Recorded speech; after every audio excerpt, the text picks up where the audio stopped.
તમને કોઈ એમ કે મારે તારી સાથે વાત કરવી છે, ટાઈમ હોય ત્યારે કહેજે ને, બસ જરા વાત કરવી છે, તો તમે શું જવાબ આપો છો? તમારી પાસે કોઈની વાત સાંભળવા માટેનો ટાઈમ હોય છે? શાંતિથી મળીએ યાર, બહુ ટાઈમ થઈ ગયો, શાંતિથી બેસીએ. આવું કોઈ કહે તો ક્યારે આવે છે એ શાંતિ? મળે છે તમને શાંતિથી બેસવાનો ટાઈમ?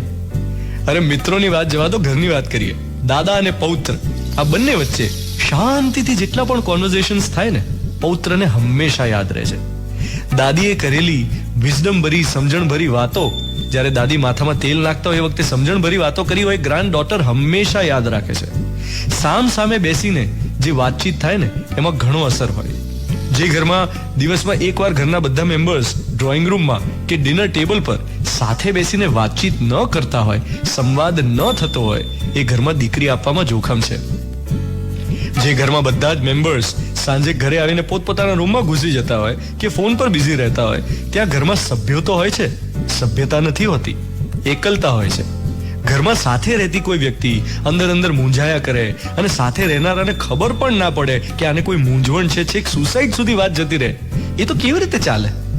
વાત થાય તો વાત બને.